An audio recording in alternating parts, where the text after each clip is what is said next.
আসসালামু আলাইকুম রহমতুল্লাহ। সম্মানিত দর্শক, আপনারা দেখতে পাচ্ছেন আমি সরাসরি উপস্থিত আছি হেফাজতে ইসলাম বাংলাদেশ কর্তৃক আয়োজিত মহাসম্মেলনে সোহরাওয়ার্দী ময়দানে। আপনারা অবশ্য অবগত আছেন যে অন্তর্বর্তীকালীন সরকারের প্রধান উপদেষ্টার কাছে নারী সংস্কার কমিশনের একটি প্রতিবেদন জমা দেওয়া হয়েছে। সেখানে কিছু ধারা উপধারা আছে যার সাথে আমরা অনেকে একমত, কিন্তু অল্প কিছু ধারা উপধারা আছে যেটা সম্পূর্ণ আমাদের ইসলামের আইনের সঙ্গে সাংঘর্ষিক। এখন যারা এই ধারাগুলো তৈরি করেছেন তারা হয়তো ইসলাম সম্বন্ধে জানেন না অথবা পরিকল্পিত হতে পারে। আর এই ধারাগুলো এমন, যদি আমাদের বাস্তবায়িত হয় তাহলে আমাদের যে সামাজিক অবকাঠামো আছে এটা কিন্তু ভেঙে যাবে। এটা গভীরভাবে উপলব্ধি করলে বোঝা যায়। যেমন এখানে বলা হয়েছে যে একটি ধারা, যে হিন্দু এবং মুসলিমদের উত্তরাধিকার আইন এটা সংস্কার করতে হবে।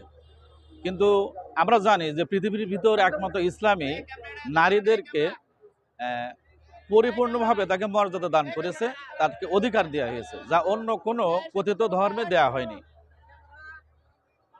একমাত্র ইসলামেই নারীর অধিকার সমুন্নত করেছে, অন্য কোনো ধর্মে নেই। এখন যদি সংস্কার করার প্রয়োজন হয় তাহলে অন্য কোনো ধর্মকে সংস্কার করে ইসলামের যে নীতি আদর্শ আছে এর অনুরূপ করা উচিত।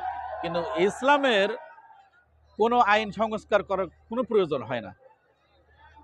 এবং আমরা দেখে আসছি যে সেই নববী যুগ থেকে যতদিন আমাদের বিশ্বে খেলাফত ব্যবস্থা ছিল, কখনোই নারীদেরকে হেনস্থা করা বা নারীদের অধিকার খর্ব করা এগুলো কখনোই হয়নি। কারণ তখন আমাদের ইসলামী শাসন ছিল। আর না থাকার কারণে আজ আমাদের বিভিন্ন ধরনের নারীরা হেনস্থা শিকার হচ্ছে, তারা অধিকার থেকে বঞ্চিত হচ্ছে। এখানে প্রত্যেকটি বিষয়ে আপনারা জানতে পারবেন মিডিয়ার মাধ্যমে।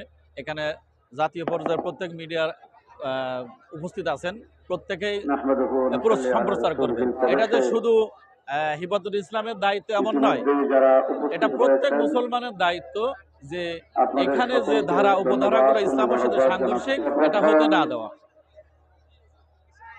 আজকের এই সম্মেলন এ পর্যন্ত ইন্তজামের সকল কাজকর্ম